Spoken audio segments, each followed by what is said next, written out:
sumasalangit ka, sambahin ang araw mo. Mapasa amin ang kaharian mo, sundin ang loob mo dito sa lupa para lang sa lahat. Bigyan po kami ng aming kakanin sa araw-araw at patawarin po kami sa aming mga pagkakasala para lang pagpapatawad namin sa mga nagkakasala sa amin. At huwag mo po kaming ipahintulot sa tukso at iadyaan kami sa lahat ng masama. Amen. Magandang araw sa inyong lahat. Kami ang ikatlong grupo na magtatalakay patungkol sa panitikang hinggil sa isyong pangmanggagawa, pangmagsasaka at pambansa. Konting introduksyon mula sa aming talakayin na ang mga isyong pangmanggagawa at pangmagsasaka ay dapat na ituring na mga isyong pangbansa. Nakasalalay sa mga manggagawa ang pambansang ekonomiya at nakasalalay naman sa mga magsasaka ang pambansang agrikultura. Sa isang salita, ang isyu ng pangmanggagawa at pangmagsasaka ay isyong pambansa. Upang simulan ang ating talakayan tungkol sa issue hinggil sa mga manggagawa, atin munang panoorin, pakinggan at intindihin ang mga liriko sa kantang Sahod ni Lira at ni Glock 9.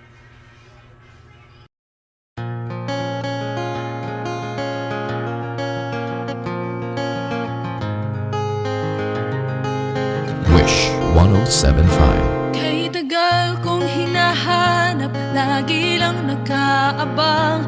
Lasa ng aking pangarap, patabang ng patabang. Piso-piso kong kinalap, ba't nagkautang-utang? Sa pag-asa kong mayakap, basta't sagutin mo lang. Sahod na ba? Na ba? Na ba? May sahod na ba? Na ba? Na ba? May sahod na ba? Na ba? Na ba? May sahod na ba? Na ba? Na ba? Dumating ng bayarin ng kuryente, tubig at bahay, o tiis-tiis na muna tayo sa lumang tinapay. Sira na ang relo pero nandyan naman si tatay. Pumangon ka na dyan at huwag kang magpapati-pati. Tanghali na, puro ka di bali na. Kailan ka magbabayad, pangako mo na bali na. Parang boss mo sa trabaho, palaging nagagalit. Bakit para bang siya ay may ugali na di medyo maganda, parang hindi mapango. Wala kang magawa, kailangan mong trabaho mo. Kahit napakalansa ng hasang, sisingutin mo ng mahaba. Umabot ang pieces sa taling ito.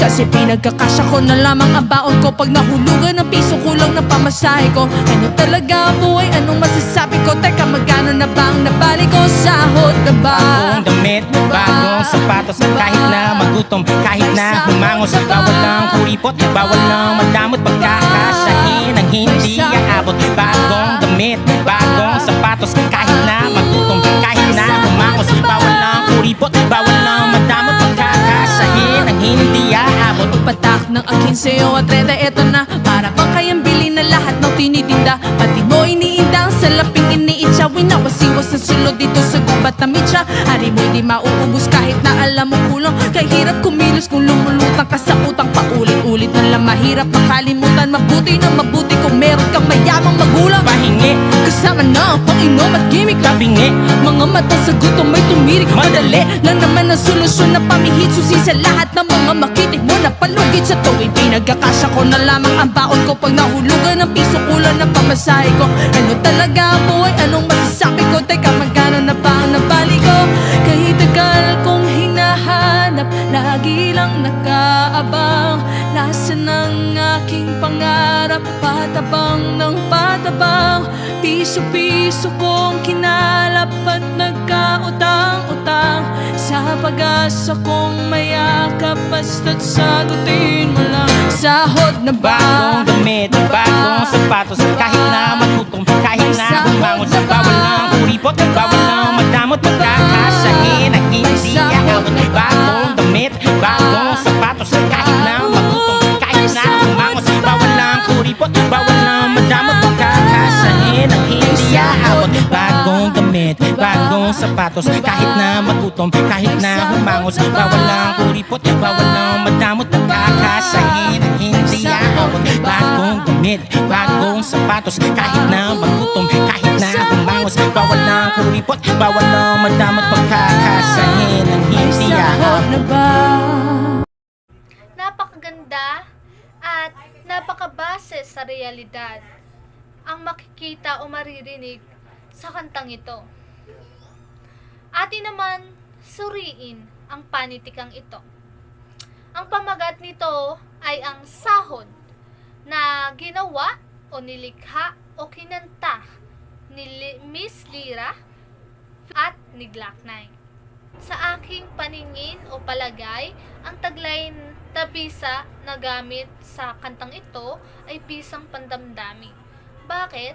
Dahil habang pinapakinggan, iniintindi at sinasa puso ang kantang ito, madadala yung emosyon mo. Bilang isang estudyante at bilang isang estudyanteng nagtitipid or nasa budget meal, may isang verse doon na nakaka-relate ako bilang estudyante. Ang sabi doon ay, mahulugan ka ng isang barya, kulang ng iyong pamasahe. Hindi ba nakakadala ng emosyon na, oo nga, ganun din ako. Ganun. Ang kamalayan naman sa lipunan ng kantang ito ay, sa kantang Sahod ni Lyra, napakita niya kung gaano ba talaga kababa ang sahod na sinasahod ng mga manggagawa dito sa Pilipinas, dito sa ating bansa. Realidad ito.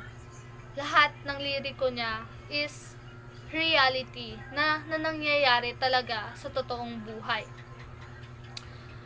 At sa makikita rin na sa kakarampot na kinikita o sinasahod ng ating mga manggagawa, kailangan pa nila itong pagkasyahin at i-budget para sa pangangailangan ng pang-araw-araw ng kanilang mga pamilya. At isa pa, makikita dito talaga yung realidad ng buhay na dahil sa sobrang liit ng pasahod dito sa Pilipinas at yung mga tao walang ibang choice kundi umutang ng umutang para muna punan ang hindi kayang punan na pangangailangan ng isang pamilya. At dahil sa mababang sahod na ito, kailangan mo mangutang. Pagkasahod mo, babayaran mo ang utang at uutang na naman at walang katapusang utang. Ayon ang realidad ng mga manggagawa na maliliit ang sahod dito sa ating bansa. Ang teorya na ginamit sa kantang ito ay realismo at marxismo. Teoryang realismo dahil realidad, yung pinakita sa kanta o pinakita ng mga liriko sa kanta ay yung realidad ng mga manggagawa. Realidad na maliliit talaga o hindi kasya or hindi sapat talaga ang mga sahod ng mga manggagawa dito sa ating bansa. Teoryang marxismo naman dahil sa kanta pinapakita or pinapaintindi kung ano ba talaga yung kalagayan ng mga manggagawa, which is yung kalagayan nila, yung pagod nila, mapapalitan lang ng kakarampot na sahod na hindi sapat na sahod sa pang-araw-araw pala. Ang paggawa ay maaring ginagawa ng isang tao para bumuo ng produkto or magbigay ng serbisyo sa tao. Mga uri naman ng paggawa. Kapag sinabing paggawa, ito ay laging may kaugnay na manggagawa. May dalawang uri ng manggagawa. Ito yung manggagawang physical at manggagawang mental. Ano nga ba ang manggagawang physical? From the word itself, physical. Sila yung mga manggagawa na ginagamit o mas ginagamit nila yung kanilang physical, enerhiya, lakas para lumikha ng isang produkto or magbigay ng serbisyo. Dito sa magagawang physical, meron ditong unskilled, semi-skilled, at skilled. At sila yung mga tinatawag nating blue-collar job. And then, yung mga manggagawang mental naman, is sila yung mga mas ginagamit nila yung mental nila, from the word self-mental, yung pag-iisip nila. Tapos sila naman yung mga tinatawag na white-collar job. Ang pinaka-example nito is, yun nga, yung doctor. Dumako naman tayo sa mga isyong kinakaharap ng mga manggagawa. Siyempre, unang-una, hindi mawawala ang mababang pasahod. Mababang pasahod or mababang minimum wage, lalong-lalo na sa mga probinsya. As far as I know, pag nasa syudad ka or nasa Metro Manila, wage ka, nasa 570 ang minimum wage, while sa mga probinsya is 450 or 430, mga ganun lang na wage. Bakit ba naging issue yung mababang sahod? Siyempre sa panahon natin ngayon, ganun kababa yung sahod mo, pero yung bilihin mo napakataas. Next naman yung pagiging contractual. Ito yung mga manggagawa na may kontrata, na kunyari hanggang 6 months ka lang, tapos kailangan mong mag-apply ulit sa kanila, or so on. Ito yung mga tinatawag na may endo.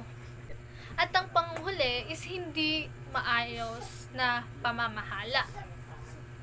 Isang halimbawa dito is yung mga OFW, di ba? Bago sila makaalis ng bansa at makapagtrabaho sa ibang bansa, laging may agency na tinatawag sila. At yung mga agency na yon, minsan napapabayaan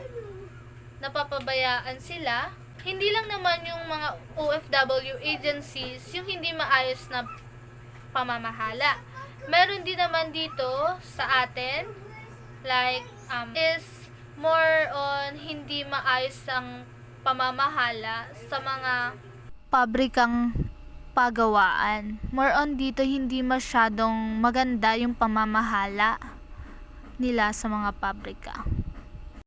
Dumako naman tayo sa mga karapatan ng mga manggagawa sa kahit anong industriya na itataguyod ng international labor. Una, ang kaukulang bayad para sa pagtatrabaho. Karapatan syempre ng isang manggagawa ang tamang bayad para sa oras ng trabaho. Pangalawa, lingguhang pahinga. Kailangan ng 24 na oras ang pahinga ng isang manggagawa pagkatapos ng 6 na araw na panggawa. Pangatlo, patas na oportunidad. Ano man yung kasarian mo, relihiyon mo, o lahi mo, may karapatan kang makamit ang parehong oportunidad na katulad ng ibang manggagawa. Karapatan mong makapagtrabaho sa kung saan mong gustong industriya. Pang-apat, seguridad sa panunungkulan. Hindi ka maaaring patalsikin o alisin ng isang empleyado nang walang mabuting dahilan, nang walang dahilan. Kailangan ito dumaan sa tamang proseso. Panglima, karapatan ng mga kababaihan.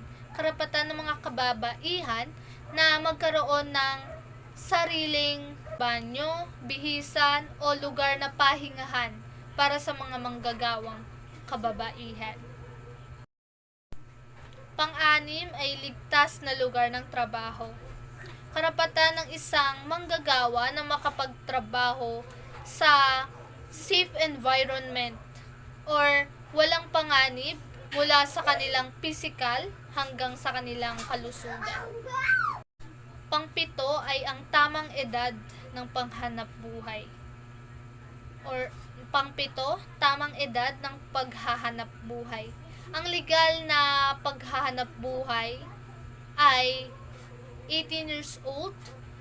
Pero alam naman natin sa ngayon na may ibang tao talaga na kailangang magtrabaho na dahil sa mga maraming dahilan.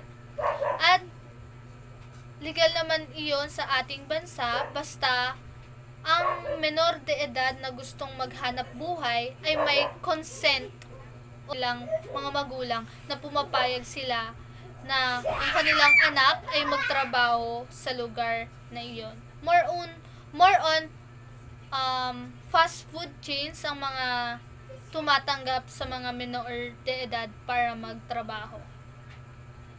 Ito naman ang 4 na kahalagahan ng mga paggawa. Una, syempre, lumilikha ng produkto. Pangalawa, nagpapaandar at gumagamit ng makinarya at ibang teknolohiya. Pangatlo, at ang tingin ko ay ang pinaka-importante sa lahat, na ang mga maggagawa ay may binabayarang buwis, kumbaga, na magiging pera ng pamahalaan para rin sa atin na sa ating bansa. Pang-apat naman is syempre yung mga manggagawa, hindi lang naman sila ang lumilikha ng produkto, kundi sila rin ang mga consumer ng mga produkto. At ngayon ay dadako naman tayo sa isa pang issue. Ako nga pala si Rosel Morales at ako ngayon ang magtatalakay ng mga issue hinggil sa pangmagsasaka. Ang isyung pangmagsasaka ay patungkol sa mga mahalagang pangyayari sa ating mga magsasaka, partikular sa kanilang mga produkto na mayroong malaking epekto sa ekonomiya ng ating bansa. So sa araling ito, matutunghayan natin ang mga issue patungkol sa mga produkto ng ating magsasaka na inilalabas at ibinibenta sa ibang bansa. Narito si Julian Cruz Balmaceda, isang kilalang makata at manunulat sa panitikang Pilipino. Nakilala sa kanyang mga tula at sanaysay na nagbibigay pugay sa mga manggagawa at magsasaka. Ang kanyang mga akda ay naglalaman ng mga mensahe ng pag-asa, determinasyon at pagmamahal sa bayan at sa mga taong nagtatrabaho para sa ikauunlad ng bansa. Ang tulang ito na ang magsasaka ni Julian Cruz Balmaceda ay naglalarawan sa buhay ng isang magsasaka at kanyang mahalagang papel sa lipunan. Para sa unang saknong ipinapakita ang masipag na pagtatanim ng magsasaka kahit sa gitna ng hirap at kahirapan. Ipinapakita rin dito ang kanyang dedikasyon sa pag-aalaga ng kalabaw at pagsasaka sa kabila ng anumang hamon o pagsubok tulad ng lamig at ginaw. At para naman sa panghuling saknong, ipinahahayag na ang bawat butil ng kanin ay sumisimbolo sa buhay ng mga magsasaka. Ang bawat butil na itinatanim at nagbubunga ay nagpapakita ng halaga sa bawat pagod at pagsisikap ng mga magsasaka. Ipinahayag din dito ang pagpapahalaga ng lipunan sa kanilang mga sakripisyo at kontribusyon sa pagpapayaman ng mga buhay ng lahat. So, sino at ano nga ba ang gampanin ng mga magsasaka? Malaki ang ginagampanan ng mga magsasaka o magbubukid sa ating lipunan. Bakit? Sila lang naman ang nagsusupply sa mga pangangailangan ng ating bansa, lalong-lalo na sa pangunahing pangangailangan ng ating pang-araw-araw na pamumuhay. At ang agrikultura naman ay ang paglinang at pagpaparami ng mga hayop, halaman para gawing pagkain, hibla, panggatong at iba pang mga produkto para gamitin sa pagpapanatili at mapabuti ang buhay ng mga tao. Samantala, ang magsasaka naman at magbubukid ay isang taong nagtatanim o nagpapatubo ng mga pananim at nag-aalaga ng hayop para gamitin bilang pagkain o bilang hilaw na materyales. Para sa susunod, mga kahalagahan ng pagsasaka. Ang pagsasaka ay may mga mahalagang papel sa lipunan at ekonomiya ng ating bansa. Una na rito ang pinagkukuhanan ng kabuhayan. malaking bahagi ng kalupaan sa Pilipinas ay nakalaan pa rin sa pagsasaka at bagamat hindi direktang nakakaapekto sa pangkabuhayan, mayroon pa rin itong epekto sa marami. Ang pagsasaka ay isa sa pangunahing pinagkukunan ng kabuhayan para sa maraming tao. Mahigit 30% ng mga Pilipinong manggagawa ay bahagi ng sektor ng agrikultura na nagtatrabaho bilang magsasaka, mangingisda at nag-aalaga ng hayop, lalo na sa mga rural na lugar. Sa pamamagitan ng pagsasaka, maraming mga magsasaka at kanilang pamilya ang nakakakuha ng kita at napapanatili ang kanilang kabuhayan bilang ito ang kanilang pangunahing pangangailangan. Halimbawa nito ay dito sa Pilipinas, maraming magsasaka ang umaasa sa kanilang mga ani mula sa kanilang palayan o taniman bilang pinagkukunan ng kanilang mga pang-araw-araw na pangangailangan. Pangalawa naman ay kontribusyon sa pambansang kita. Nakakatulong ang pagsasaka sa lipunan dahil nagagawa nitong punan ng isa sa pinakamalaking demand sa mundo, which is ang pagkain. Ang sektor ng agrikultura ay malaki ang kontribusyon sa pambansang kita ng ating bansa. Ang produksyon ng agrikultura na produkto ay nagbibigay ng raw materials o hilaw na materyales para sa paggawa ng iba't ibang produkto at pagkain sa ating bansa. Halimbawa nito ay mula sa pag-e-export ng prutas, gulay at hilaw na materyales ay nakakapagpapasok tayo ng dolyar sa ating bansa. Panghuli ay ang tulong international trade. Dahil sa mga pag-e-export na ito ay nakakapagpapasok tayo ng dolyar sa bansa na siya namang ginagamit natin upang makipagkalakalan. Sa Pilipinas, isa ang bansang Pilipinas sa aktibong kasali sa international na kalakalan sa pamamagitan ng sektor ng pagsasaka. Isa sa pangunahing produkto na iniluluwas ng Pilipinas sa ibang bansa ay ang saging. Ang saging ng Pilipinas ay kilala sa buong mundo sa kalidad at lasa nito. Sa pamamagitan ng pag-e-export ng saging at iba pang agrikultural na produkto, ay nakakatulong ang Pilipinas sa international na kalakalan at mas nakakapagdala ng dolyar pa ito sa ating bansa mula sa mga dayuhang mamimili. Ang sektor ng agrikultura sa Pilipinas ay patuloy na nagbibigay ng tulong sa international na kalakalan at nagpapakita ng kahalagahan ng bansa sa pandaigdigang merkado. Mga problema sa sektor ng agrikultura. So, para sa susunod na mga slides, iisa-isahin natin itong mga issue o problema na kinakaharap sa sektor ng agrikultura at ng mga magsasaka, at kung paano at bakit ba sila nagiging problema. Mga issue sa pagsasaka. Pagliit ng lupaing pangsakahan. Nagiging dahilan ito sa pagkasira ng lupa at natural habitat ng mga hayop at halaman. Ang pagliit ng lupa pang-agrikultura ay isa sa mga pangunahing issue ng pagsasaka sa Pilipinas dahil sa urbanisasyon at konversyon ng lupa sa iba't ibang gamit tulad ng mga pabahay at industriya. Nagiging limitado ang espasyo para sa pagsasaka. Halimbawa nito yung pag-convert ng dating sakahan patungong residential area o commercial complex na nagdudulot sa pagkawala ng lupain para sa mga pagsasaka. Pangalawa naman ay paggamit ng teknolohiya. Naging dahilan ito sa mababang produksyon at kawalan ng inobasyon sa pagtatanim. Alam naman natin na sa panahon ngayon, ang paggamit ng teknolohiya sa agrikultura ay mahalaga upang mapalakas ang produksyon at mapabuti ang kalidad ng ani. Gayunpaman, maraming magsasaka ang hindi sapat ang kaalaman sa modernong teknolohiya. Halimbawa nito, ang paggamit ng automated na irrigation system at precision farming techniques ay hindi gaanong naaangkop sa ilang magsasaka dahil nga sa kawalan ng kaalaman at pondo na rin para sa teknolohiyang ito. Pangatlo ay kakulangan ng mga pasilidad at infrastruktura sa kubikiran. Naging dahilan ito sa kakulangan sa mga irigasyon at matagal na transportasyon ng mga produkto. So ito na, ang kakulangan ng sapat na infrastruktura tulad ng farm-to-market roads, at access sa credit pasilidad na ay isang hadlang sa pag-unlad ng sektor ng agrikultura. Halimbawa nito ay ang kakulangan ng maayos na kalsada papunta sa pamilihan ay nagdudulot ng pagkasira ng mga ani bago pa ito makarating sa mga mamimili. At para sa mga susunod pang isyo, narito si Ate Pau para ipaliwanag ang mga iyon. Mga problema sa sektor ng agrikultura. Pang-apat is yung kakulangan sa suporta mula sa iba pang sektor ay maaaring magdulot ng hindi pagtugon sa mga pangangailangan sa pagtatanim ng mga magsasaka.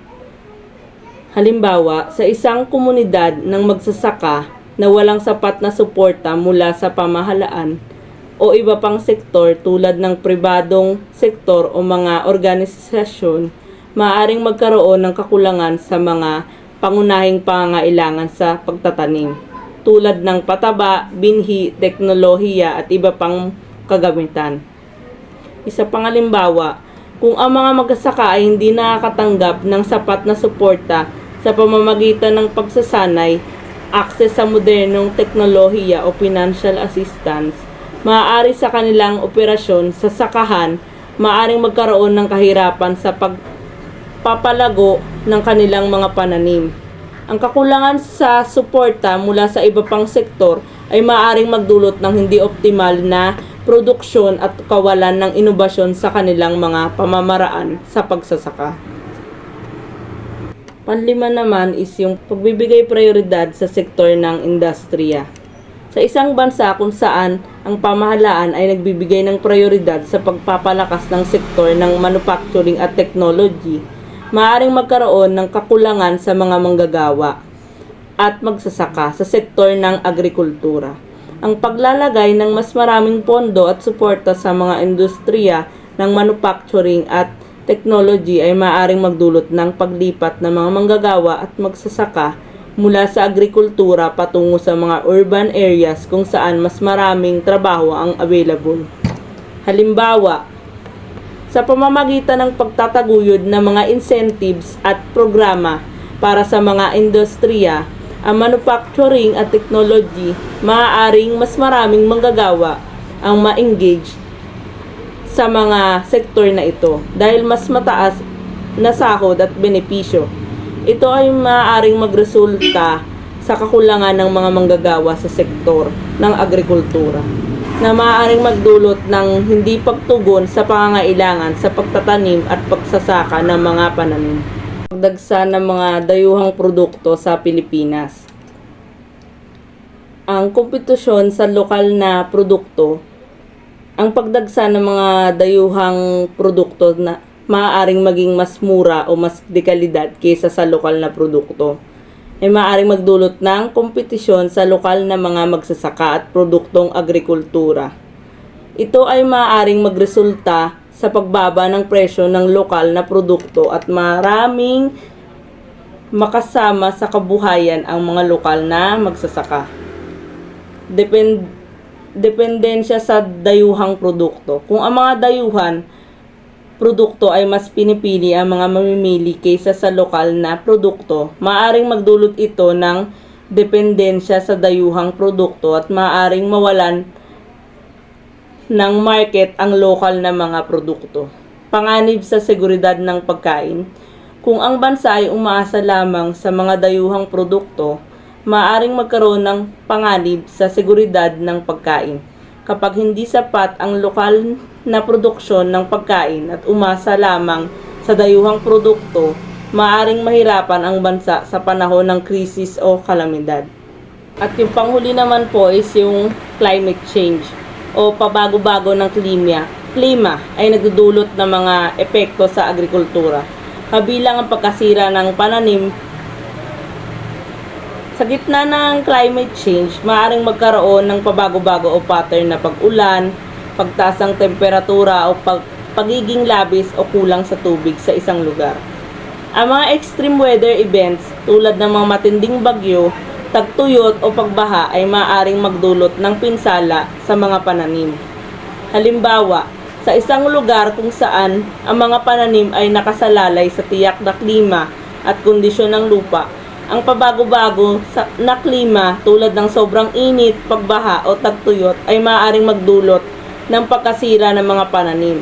Ang sobrang init o tagtuyot ay maaaring magresulta sa pagkalanta ng mga pananim, habang ang pagbaha ay maaaring magdulot ng mga pagkawasak ng mga taniman dahil sa labis na tubig. Tapos yung mga solusyon sa mga suliraning pang-agrikultura. Una is yung pagtatakda ng tamang presyo sa produktong agrikultura. Isang halimbawa dito, yung solusyon dito ay ang pagtataguyod ng government support programs tulad ng Minimum Support Price, MSP, kung saan itinatakda ng pamahalaan ang minimum na presyo na dapat bayaran sa mga magsasaka para sa kanilang mga pananim. Pangalawa, pagbibigay ng subsidy sa mga maliliit na magsasaka. Isang halimbawa ng solusyon ay ang pagbibigay ng subsidized inputs tulad ng binhi, pataba at iba pang mga kagamitan sa mga magsasaka upang mabawasan ang kanilang production cost at mapalakas ang kanilang produksyon.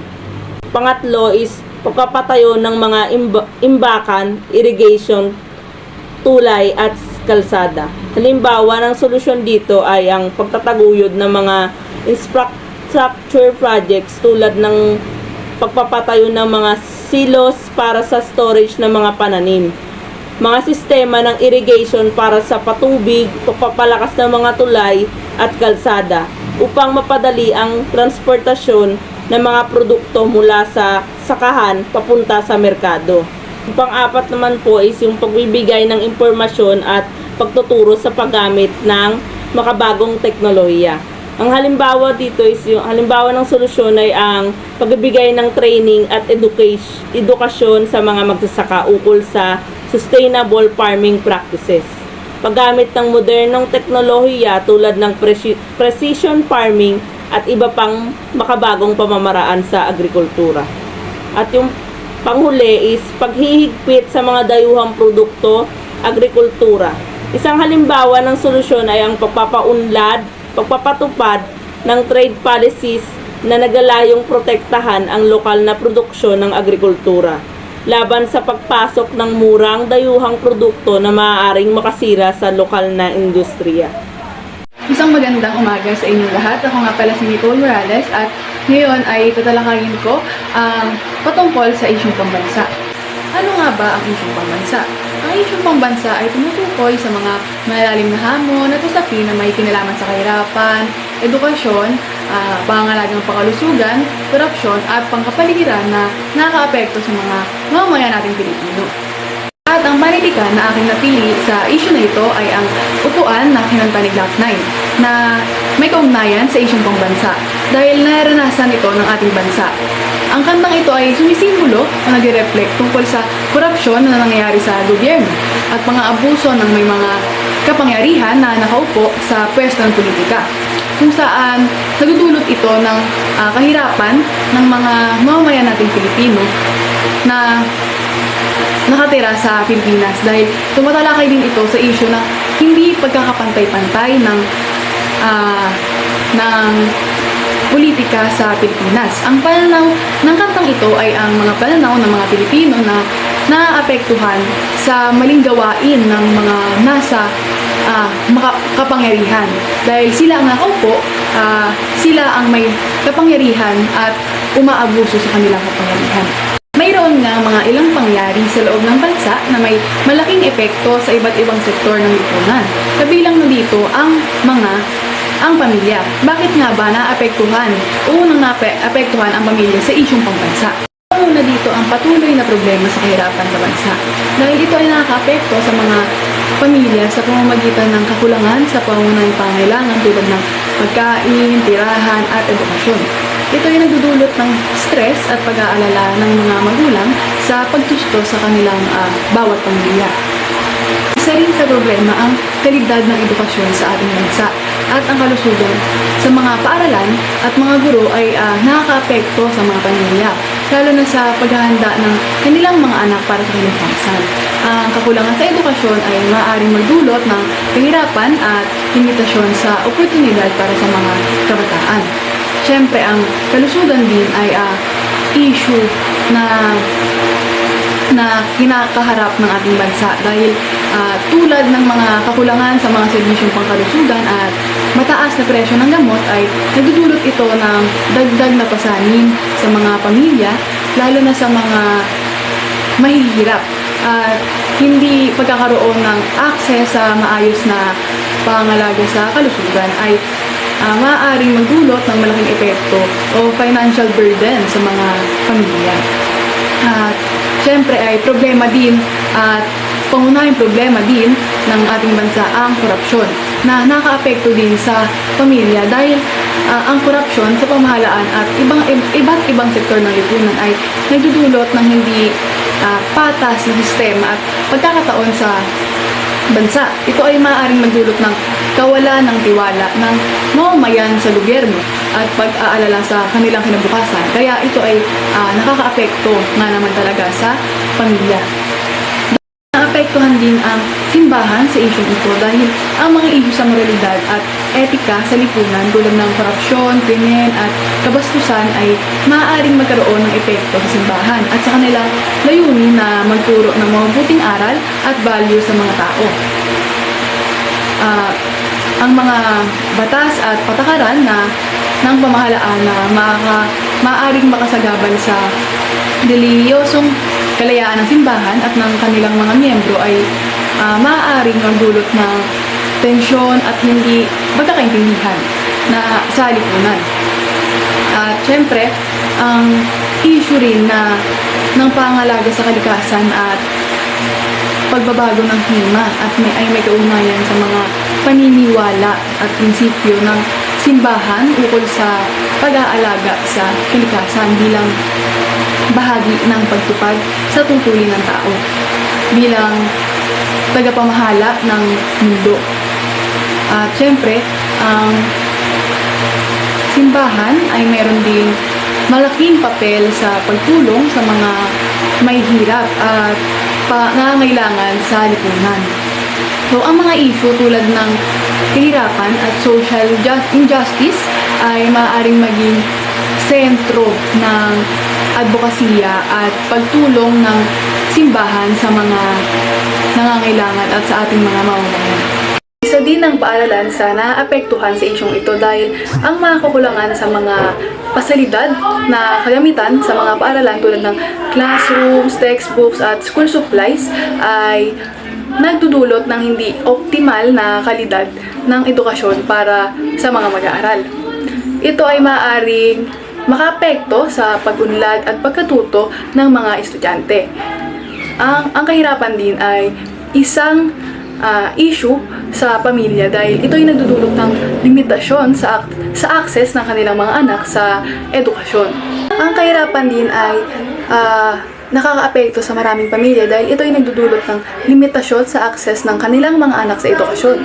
Dahil maraming estudyante ang nahihirapang makapag-aral dahil sa kawalan ng financial resources para sa tuition fees at sa mga iba pang bayarin sa paaralan. At nakakaapekto din sa paaralan ang kalamidad at krisis dahil ang mga natural na kalamidad at krisis tulad ng bagyo, lindol at pandemya ay maaaring magdulot ng pansamantalang pagkasira sa sistema ng edukasyon dahil at pag-aaral ng mga estudyante. Ito ay maaaring magkaroon ng epekto sa kanilang kaligtasan at pagtutok sa kanilang pag-aaral. At kurikulum at edukasyon ay nakakaapekto rin dahil sa mga pagbabago ng kurikulum at sistema ng edukasyon. Dito ay maaaring magkaroon ng epekto sa mga paaralan at sa mga mag-aaral ang pagtugon sa mga modernisasyon at teknolohiya sa edukasyon. At ang huli naman ay ang ekonomiya. Ito ay naapektuhan din sa pagtaas ng presyo ng mga bilihin at serbisyo, pati na rin ang inflation rate ay may epekto sa mga mamimili at negosyante. Ito ay maaaring magdulot ng pagtaas ng cost of living at pagbaba ng purchasing power ng mamamayan.